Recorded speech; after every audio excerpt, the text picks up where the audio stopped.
Now, before we went on break, we covered America in World War II and what Americans had to go through and do to help win the war. Now we're going to go to Chapter 17, The Allies Defeat Germany. Now, to be clear here, when I mention the Allies, I'm referring to the Americans, the British, the Canadians, the Free French, Free Polish forces, not the Soviets. That's going to be in Chapter 18. All right, so today we're going to start Section 1, D-Day.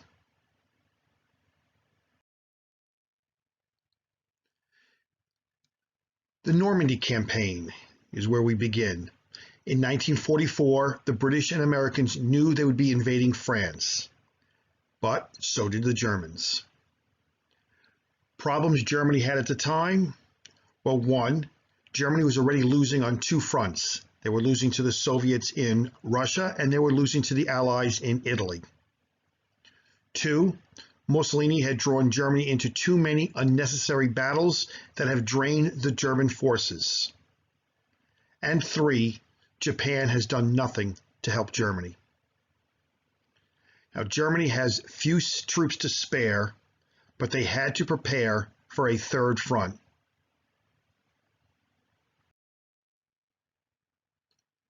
Hitler ordered the building of what becomes known as the Atlantic Wall. It was a series of fortifications along the French coast. Barbed wire, landmines, and other obstacles to stop an amphibious invasion on the beaches. Field Marshal Rommel was put in charge of building up the defenses, and he did a very good job doing it. Some of the gun emplacements built along the French coast were meant to destroy Allied ships coming in from the sea. There was a dispute between Hitler and Rommel regarding the tanks, the positioning of them, where they would actually be allowed to go. Hitler said that the tanks could only be moved on his orders. He didn't trust his generals, and quite frankly, he felt he knew more than them. Now, no one knew where the Allies would land. Hitler and his top generals believed the invasion would be at Calais. This is the narrowest part of the English Channel where France and England are at their closest. Knowing Calais would be heavily defended, Eisenhower chose Normandy.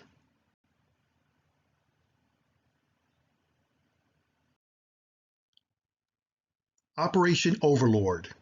This was the code name for the invasion of Normandy, which occurred on June 6, 1944, in what the Allies have referred to as the Day of Days. Now, the night before the invasion, the French resistance, who had been given coded messages knowing the invasion was coming, went out and started destroying railway tracks and phone lines to hurt the Germans' ability to counterattack. That night, 3 airborne divisions, the U.S. 82nd and 101st Airborne and the British 1st Airborne, were dropped behind the lines at night. The British Airborne actually do very well. However, the Americans became scattered and isolated. Here we see a photograph of General Eisenhower talking to some of the members of the 101st Airborne, known as the Screaming Eagles. Now, this is not a picture of the airborne that was done at nighttime. This was actually a later airborne attack that they photographed. In the morning, 7,000 Allied ships carried the invasion force from England across the English Channel to the French coast. Now, the Allies chose 5 beaches in Normandy and gave each of them a code name.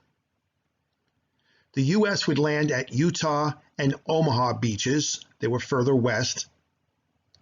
The British would land at Gold and Sword beaches, and the Canadians at Juno Beach. Now, at Utah Beach, 23,000 U.S. troops came ashore.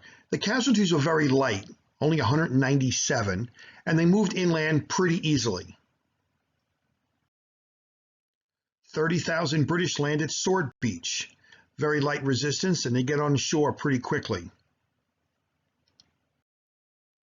25,000 British land at Gold Beach. There was heavier resistance, but lighter casualties.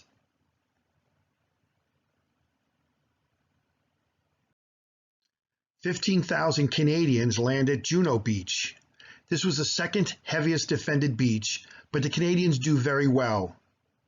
In fact, they're the only Allied troops to reach their objective that day. Here we see some Canadian soldiers with some German prisoners. 34,000 Americans land at Omaha. This was the heaviest defended of the German beaches, and the Americans suffered very heavy casualties. 3,881 Americans killed, wounded, or missing. It became known as Bloody Omaha.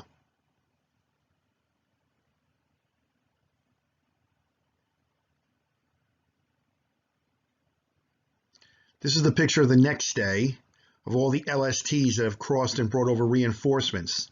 My uncle's ship is down there, though I don't know which one is his.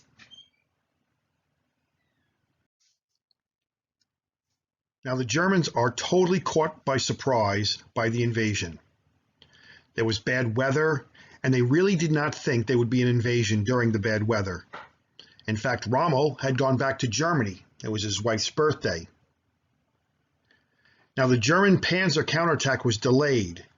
They needed Hitler's orders. Hitler had given the command that the tanks could not be moved unless he said so. And unfortunately at the time, Hitler was asleep with orders not to be awakened. Now, despite the problems, the Allies managed to hold on and gain a bridgehead in France. Now we're going to look at the reasons why Germany lost at D-Day. 1, they thought the invasion would be elsewhere. They heavily defended Calais because they thought it would be there, and they were caught totally by surprise. 2, they relied too much on the Atlantic Wall. Once it was passed, it was basically useless. 3, Hitler did not trust his generals. Rommel needed Hitler's approval just to move his panzers.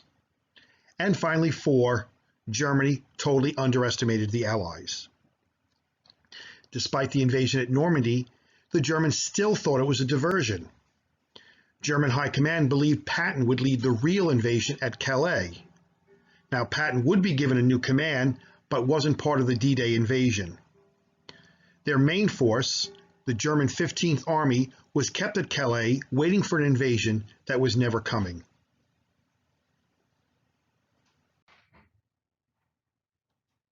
Now Hitler relieves von Rundstedt of command, again. He's replaced with Field Marshal Gunther von Kluge. Now Montgomery said he would capture Caen the day after D-Day. Finally, on July 7th, he does capture it 1 month later. Now, July 17th, Rommel is severely injured. He's in his staff car and he's caught on the road by a Canadian Spitfire. He suffers 3 skull fractures and is pretty much out of action.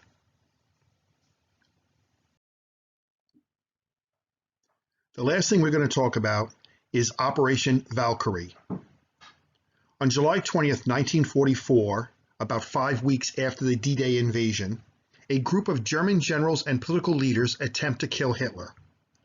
Among the leaders were Karl Friedrich Girdler, General Ludwig Beck, General Henning von Tresckow, General Friedrich Olbrich, Colonel Albrecht von Kernheim, Colonel Werner von Haften, and General Klaus von Stauffenberg.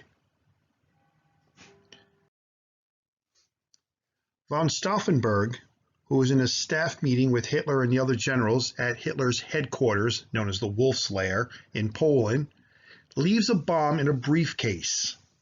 The plan is for the bomb to explode after Stauffenberg leaves the room and to kill Hitler and everyone else in the room. The plot will fail when the bomb does not kill Hitler. Only 4 do die in the room. The plotters are executed. Von Stauffenberg and 3 others were shot by firing squad that very day. Thousands of others are arrested and put on trial in what was called the People's Courts. These were special courts created to deal with enemies of the state. The head judge was Ronald Friesling. He was an ardent Nazi who denied the rights of anyone who was accused of treason. Here we see some of the defendants in the courts. Unfortunately, they were all found guilty, and they were executed in a gruesome manner. This involved hanging them with piano wires from meat hooks. This was the room where most of the men who were convicted were executed. Today it's a memorial. You can see the flowers had been placed there. This was the courtyard where the plotters were arrested. You can see that metal bar in the center is where the wall was, where they shot them. Here is a little memorial to the men who attempted to try to kill Hitler. Today they're considered heroes in Germany. Von Stauffenberg actually has a bust that's in the museum commemorating him. The plot was dramatized in the 2008 film Valkyrie, starring Tom Cruise. If you get a chance to watch it, it's a very good movie. Now, there were other plots to overthrow the Nazis during their 12 years in power. There was very little resistance, though, to the Nazis, even with the bombings. People still believed in Hitler. Those Germans who hated the Nazis were too afraid to do anything about them. The Nazis dealt with any attempt to overthrow the government with extreme brutality. This made people too afraid to even try. But despite this, there were a few attempts to overthrow the Nazi government.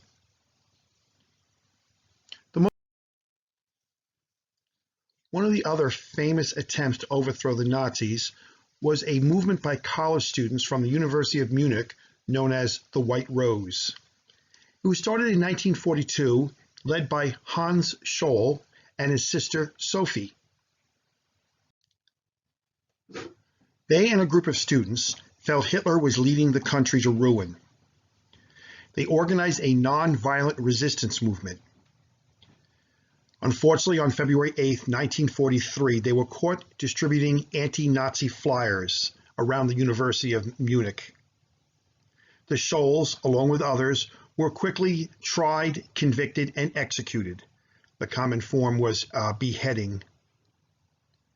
This is a monument to the Scholls, or to the White Rose movement.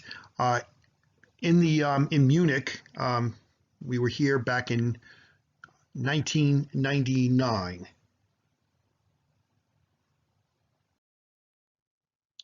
All right, well, that completes our section on D-Day and the resistance against Hitler.